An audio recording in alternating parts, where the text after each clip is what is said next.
Bismillah ar-Rahman ar-Rahim. Assalamu alaikum, Dr. Madiha. Walaikum assalam. How are you doing? I'm doing good. Alhamdulillah. Alhamdulillah. Alhamdulillah.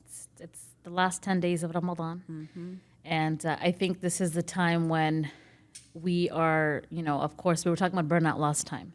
So this is where you feel it the most. Yeah. But then, subhanAllah, like I feel like Allah subhanahu wa ta'ala, of course, it's not I feel like, we know that Allah is Al-Hakim, He's the All-Wise. The last 10 days actually have the most rewards. Right? And I think, I like to tell myself that one of the reasons that is that way is that even if you're feeling burnout, you kind of push yourself. That I want to gain as much reward as I can. Yeah. Right? So, of course, the last 10 days have the significance because of Laylatul Qadr, right? It's any of the odd nights. Yeah. And the fadail, right? Like the benefit or the reward or the status of Laylatul Qadr, right? Allah subhanahu wa ta'ala says that it's better than 1,000 months. Yeah. Right? So, I mean, for the sake of time, we're not going to go into the tafsir of that ayah. Right. But I think it would be safe to say in a nutshell that one night in these last 10 nights, the ibadah that you do is equivalent of that would be done over a span of 1,000 months. Right? 1,000 months. And that's a lot. Right. And this is what I like to call like the deals that Allah subhanahu wa ta'ala has given us. Yeah. There's so many deals, subhanAllah, that Allah has given us, not just in Ramadan, even outside of Ramadan too. Like, like picking up something that's, that might cause harm to somebody from the pathway. That's sadaqah. Yeah. Right. Smiling. Right. It's sadaqah. Like how hard is He that? made it easy. Right. So it's so easy to gain, it's so easy to gain good deeds. Just having a good intention. Right. Thinking about doing something good. And not even being able to do it. Yeah. Just that thought. Yeah. It's amazing how just that thought becomes a reward. Right. So the last 10 days, Laylatul Qadr, of course, is in one of these nights. Yeah. It's one of the odd nights, right? So, just talking about how we can make the best of these last 10 days. Yeah. Like what are some of the things that we can do? Yeah. Right? So definitely the salah and the ibadah and all of that, but I really want to put my focus on dua. Okay. For the last 10 days. Because the adab of making dua, right? Knowing how to make dua and knowing how to make a dua that's going to be impactful and effective is very, very important. And sometimes the way you make dua, it doesn't mean that the dua is just going to get accepted, but it makes you feel better. Okay. Right? So even that, the way you make dua, even if it doesn't get accepted, but it takes this burden off of you. It takes that, feeling of, anxiety, or sometimes you have this feeling like you have a fear or you have some sort of burden you're carrying on your chest, right? Yeah. It just takes it away. So like the act of making dua is what you're saying. Yeah, the act of making dua, right? The act in the way you do it, right? So the act of making dua, but when I say adab, I mean the etiquette. Yeah. So can I just, before you go into that, can I just, I guess, ask a question or make a clarification here to make sure I understand what you're saying?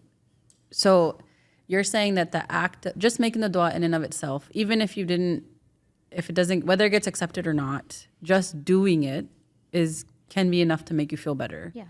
And I wanted to pause here for a second because I wanted to recognize, though, is a requirement of it, though, that you have to have that trust in Allah. Like you have to know that Allah is listening to you to feel better.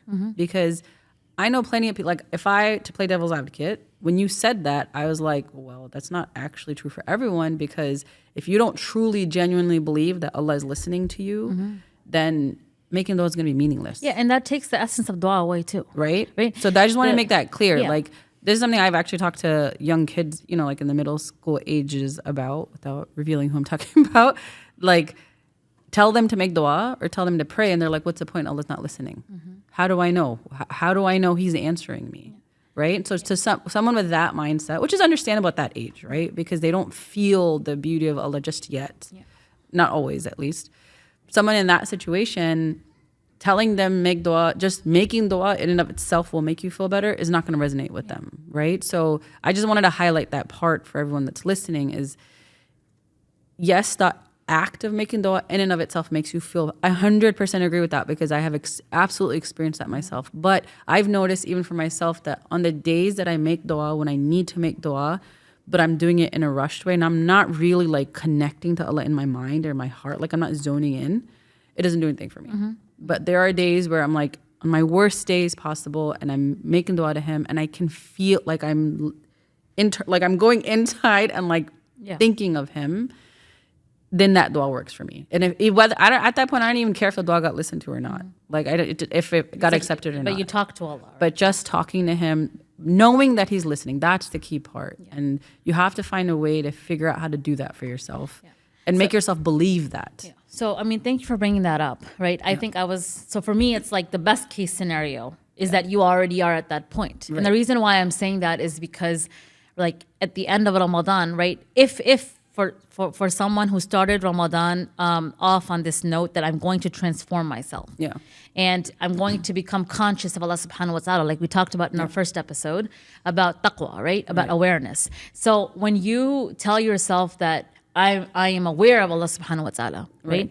That means Allah subhanahu wa ta'ala is as-sami', He hears everything. He's al-basir, He sees everything. He's at-tawab, He accepts repentance, right? So when we are at that level, so it's really important to get to that level, right? If I'm even for an adult, forget the middle schoolers, right? If even for an adult, if I'm sitting there and making them like, that's not going to happen. I'm making dua, but it's not going to happen.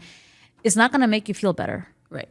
And it's not going to happen now, right? So in the last 10 days, when we're looking for like ways to get closer to Allah subhanahu wa ta'ala, and for the sake of time, I only want to highlight dua today. It's because the way, that's what I was saying, that the etiquette of dua, right, it plays a major role. Okay. How are you going to make it? Yeah. And when we talk about how you're going to make it, it's not about where are you going to be sitting, what are you going to be wearing, how high your hands are going to be or how low your hands are going to be, because none of that actually affects the dua. So that's really, I love that you mentioned that, because when you said etiquette, like that's what I was been raised to think. That's what I think of. So it's like you're sitting in the musalla, you're sitting with your hand, like your that's hands exactly what are people up. think of. You're looking at you have to have the best case. Yeah, of course, that would be the best case scenario. Yeah. Right? But dua is calling out to Allah subhanahu wa ta'ala, right?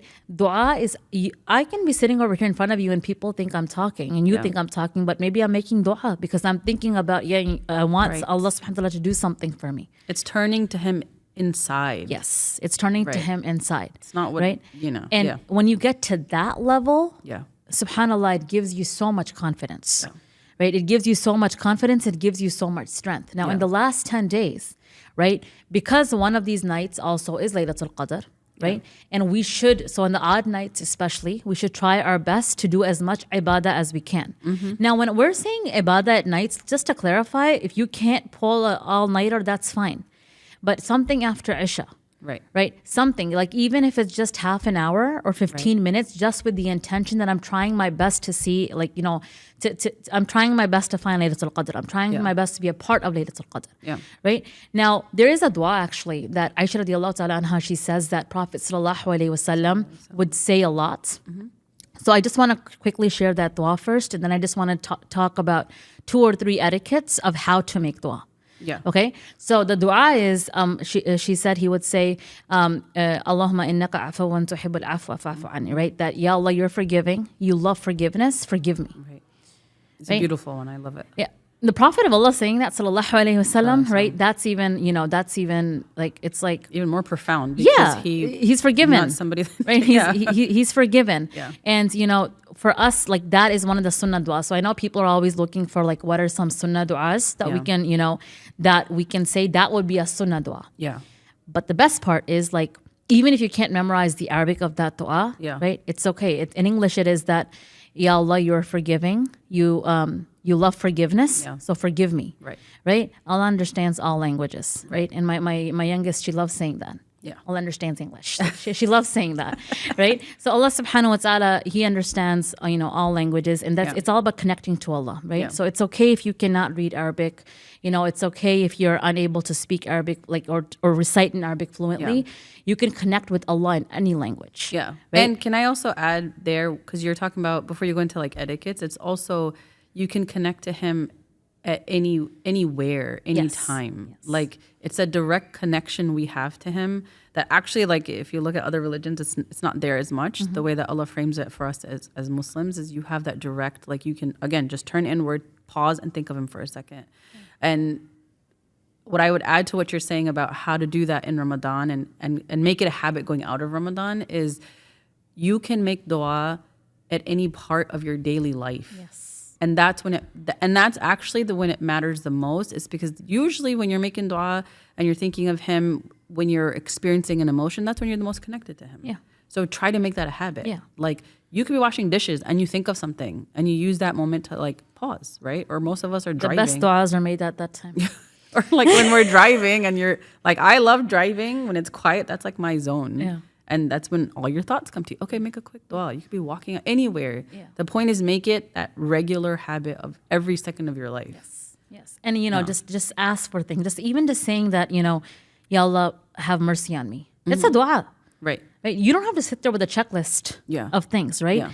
It's just that connection with Allah subhanahu wa ta'ala. Yeah. Right? Now, if we're going to talk about how to make dua, right? The etiquette of making dua. So we already talked about you can make dua anywhere. Right? You can make dua for anything, right? That's, and you can, of course, it's up to Allah subhanahu wa ta'ala to accept it, right? Yeah. Anything halal, right? You can make dua for, you don't have to be dressed a certain type of way. You don't have to be in a state of wudu, actually. Right. To make dua to Allah subhanahu wa ta'ala, right? But definitely, let's just say that, we understand all of that, and that is to make our connection with Allah stronger. But what are some things to keep in mind when making dua? Okay. Right? The first one is when you're making dua, you shouldn't be iffy about it. It's not going to get accepted. You have to have that inshallah it will if it's best for me. Certainty is very important. The second thing is, when you're making dua, be specific in your dua. Yeah. Asiya, right, Pharaoh's wife, her dua is in the Quran. She doesn't say, Ya Allah, give me Jannah. Right. She says, Ya Allah, give me a house in Jannah that's next to you. She even figures out the place that she wants her house to be. Right. May Allah make our houses next to hers. I mean. Yeah. And one of the ways to be specific that I think you can work on in the last 10 days especially is we were talking about Allah's names before. Yeah. And someone told me this actually because I had a parent, who fell ill and they were like, use this name. And I always used to hear it, but I didn't really look into it. But that's, I think it helps you really connect to him even more when you're making dua. And it helps you be even more specific. So if you're struggling with something, you figure out which name of Allah is tied to that issue. Yeah. Right? You need to get a job. You need an opportunity to open up for you. What name should you use for that? Yes. Yeah. Right? Figure that out. Yeah, figure that out. And then use that name of Allah in your dua. Yeah, when you're making dua, right? For that thing. Yeah. And then, of course, reading salawat, before at the end of it, right? And then dua shouldn't be like an afterthought. Yeah. Right? A lot of times, I've done it myself and I've seen other people, you finish salah and just walk off. Yeah. Right? Actually, even besides Ramadan, dua after salah gets accepted. There are certain parts of the day where dua gets accepted, right? After salah is one of those times. You're supposed to make dua. That's the etiquette. That's the adab of it, right? So the second one was to, be detailed in the dua. And then the last one is when you're making dua to Allah subhanahu wa ta'ala, it doesn't always have to be that you're asking for something, right? I love in Surah Nuh, when you read what Prophet Nuh alayhi salam is saying, it's he knows, of course, Allah already knows how the people treat him. Right. Yet he says everything. Ya Allah, they won't listen to me. And Ya Allah, they will cover their ears. And Ya Allah, they, He's venting. Yes. Yeah. And that I feel is such a beautiful thing because you don't have to. A lot of times people don't make dua because, I don't have anything. It's not about asking for something. Right. Right. It's about sharing your emotions and feelings. And that's what actually gets you to that connection with Allah subhanahu wa ta'ala. And if we're talking about the last 10 days of Ramadan right now, we've been talking about this journey you're supposed to be taking in the month of Ramadan, right? About building that closeness to Allah, right? And so if you've got goals and you've set goals, that's what you should be bringing up in these dua, right? In these last 10 days, think about, do that assessment of how you've done, where you're at, and then what do you want to continue? And so make dua for that and talk to Allah about that and say, I had this goal and I didn't do it, but this is what you know what I mean? You can do that, right? That's okay to do in your conversations with him in terms of the goals you've set. What do you want to do? What do you want to keep doing? Where did you fail? And get help from him and talk to him about that. Right. There's a dua, right? The Prophet also said that, Ya Allah, it goes, Allahumma aini ala dhikrik wa shukrik wa husni ibadatik, right? That Ya Allah, help me remember you and thank you and do your worship in the best way possible. Yeah. And that's beautiful. Right. Like even if you're stuck with like a sin that you're doing, right? When sometimes people ask me like, how do I get away from this? Yeah. The very first thing is, yes, you know that it's a sin. That's a really good thing. That you're identifying it as recognizing it as a sin. That's an amazing thing. The second thing is ask Allah for help, right? Like asking Allah subhanahu wa ta'ala for help is not only when we want like a new car or like a new job or something or a new house. It's actually for daily life. Yeah. So that's something I wanted to highlight. The last 10 days, sisters, of course, salah and dhikr, and everybody talks about that. That's very, very important. Right. Make a habit at this point. If you haven't done so until now, make a habit of making dua to Allah subhanahu wa ta'ala. Yeah. It will really help in easing a lot of our problems, inshallah. Yeah. But that's just something I wanted to share. And the other thing is, of course, that now it's like the end of Ramadan, right? So we have hopefully transformed ourselves somewhat, or we have tried. We started the process. We have started the process. You can't say you've transformed yourself. Like it's like you started the process, as you said. So what are some ways, Dr. Madiha, that like we can maintain these habits that we have started? Yeah. I mean, I think the first thing is to even just recognizing that you are trying to maintain this beyond Ramadan, right? Like we want to be. All of us have heard Ramadan soldiers, right? And the term of like, I actually don't like Ramadan Muslims, so I'm not even going to use it because I've heard it and I think it's pretty offensive to say to people like, hey, you're becoming a Ramadan Muslim now. But I think the idea that like there is a certain vibe that exists in Ramadan, it's not going to be outside of Ramadan, right? It is the month of mercy. That feel that you get, the hanging out with everybody at Tarawih prayers at the masjid, or whatever your social circles are, the feeling of like refraining from your hunger, like you're not going to get that outside of Ramadan, which is okay, right? The level of excellence that you're like trying to achieve in Ramadan is supposed to be for Ramadan. So one, it's recognizing that, right? You're not going to step out of Ramadan at that same, maintaining all that same, because it's just not possible. That's the first step. And then the second step is, okay, so then what do I want to, these habits, what habits did I create for myself that I want to keep maintaining out of Ramadan? I just wanted to share this really quick finding that we did in a research study. So we did this really, really neat research study on Muslim high schoolers. And we basically followed them like before Ramadan, during Ramadan, right after Ramadan, and then like a while after Ramadan. And we were looking at different traits like self-control, patience, compassion, gratitude, things like that. We were looking at two kinds of self-control. So one form of self-control is like your ability to stay away from bad things, right? So like resisting temptations, right? Can you do that? And what does that look like throughout those like 4 time points in Ramadan, right? And after. Another self-control is like what's called initiatory self-control. So that's like my desire to try to do good, right? And so we were looking like how did they differ in these kinds of self-control throughout Ramadan and after. And what we found was it's really complex finding. So we have a whole podcast on it so people can check that out. But teenagers who like if their initiatory self-control, so being able to try to keep doing good, actually maintained itself after Ramadan. That stayed at the same levels as in Ramadan. Like they were able to do that. There wasn't like a huge dip after Ramadan where like, hey, I'm doing good. Doing good. Yeah. Doing good. Okay, yeah. doing good. Pushing yourself to keep doing good stayed high outside of Ramadan. Okay. But staying away from bad, so they tried staying away from temptations and whatever it was for them in Ramadan, that got much harder after Ramadan. So I'm just sharing this finding to show that like think about the habits that you built for yourself in Ramadan, and then think about the bad habits that you tried to let go of, and know that it's easier to keep good things going. And so you might see that after Ramadan, and you need to find a way to push yourself to keep that going, right?